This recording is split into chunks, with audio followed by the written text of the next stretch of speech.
Mbote na bino bisika bozabi bana ya mboka Congo.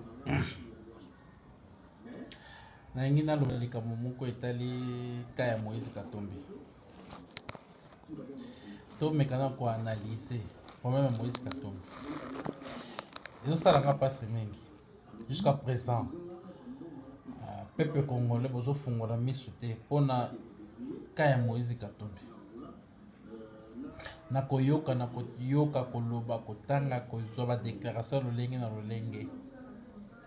Na ko kene musika te na bato te na kozwa kaka déclaration moko ya membre ya famille na ye Katebe Katoto a déclaré que Moïse Katumbi maman na eza zambien na frontière ya Congo Zambie. Et papa na soriano asa étranger déjà ibani. Soki maman a déjà la frontière ya ngambo ya Zambie et papa c'est étranger. Cela veut dire que Katumbi asa étranger, ni ya maman ni ya papa. Baza congolais. Katebe alobaki ebokola ye. Donc Katebe moto ayebi Katumbi bien mieux koleka bato nyonso.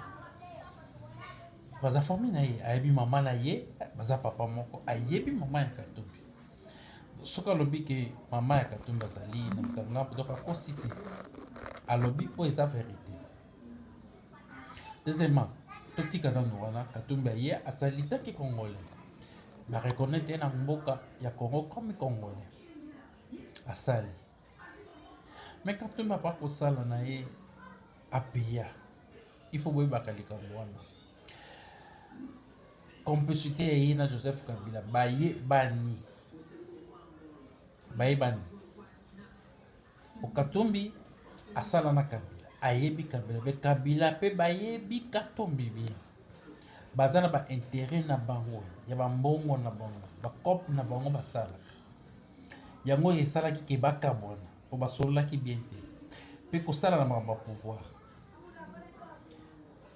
influence Katumbi akomaki nango kati na ma mp eyebanaki nango epesaki Joseph Kabila kanda akompanaki ke no nga lelo soki naza te moto akoremplace nga eza moto wana comme ye alingi baremplace tati kalibele yango esalaki ke basala tout baécarte Moïse Katumbi.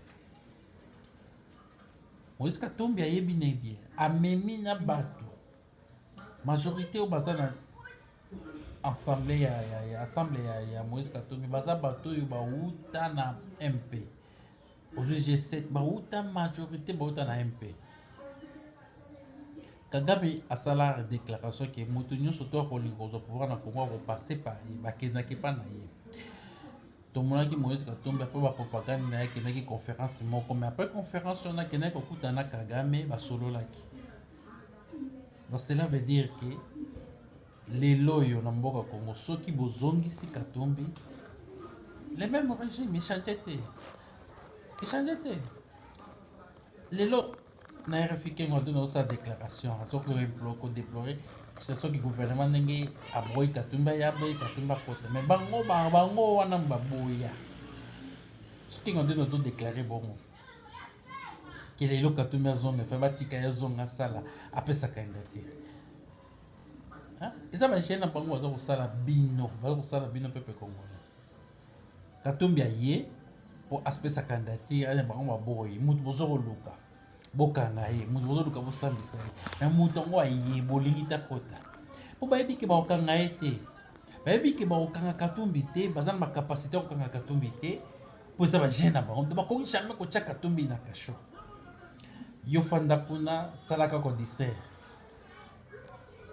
et puis dans lobela bino ba opposant tous en confiance na bino mingi Bemba Félix Tshisekedi Martin Fayulu et les autres aí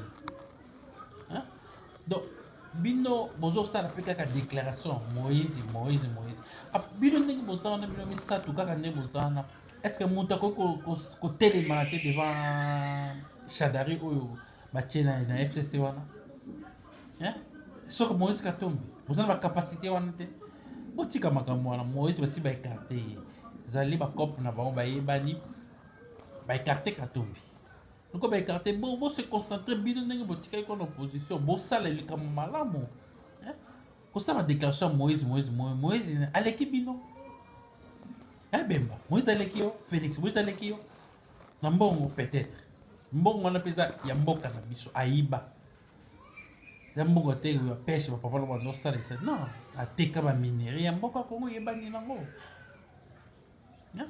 botika nano kodistrai pepe botika mpe kodistrai nano botika kose distrai bino na bino esika bozali katumbi se le passé asakei bose concentre to na mposa ya mwana mboka azwa dirigeant ya mboka wana botikela biso ba Moïse botikela biso fulano na bose concentre toza na mposa ya mboka ekelele biso botika badistraction wana botikela biso badistraction wana vraiment katumbi eseleki c'est le passé bo imagine mutaye me balingi kokanga ye te balingi kokotia na mboka te mais soki ezalaki yo Félix Tshisekedi ndokimaki na problème bakangaki yo so ezalaki Bemba ye wana bakomi koluka ko basubordination ya batémoin makambo ya CPI bakomi kokotia wana makambo nini koluka kaka kokase soki ezalaki Martin Fayulu ayaka ya te banga batika ye akoti bakangi ye mais lokola eza moto na bango bayebani na bango bakoki kokanga ye te eza batie na bango ye aza bango baza wana mpona kodistraire bino soki otali bamarshe nyonso to bazalaki gsete etikalaka jamai koparticipe na kosolola bazalaki kosolola mais na action na marche sur le terrain moto moko gsete azali kotambola te bofungola miso te moto moko gsete abimaka na libanda te aloba bokofungola kaka miso te botika na badistraction makatumbi eseleki eyebana nango aza étranger aza l'étranger aza congolais te mpona eseleki bose concentre bino esika bozali botika kokosa biso botika kodistrai bopoza botika kolobaka ko katomika bodeklare so katomi te mpo se le passé ciao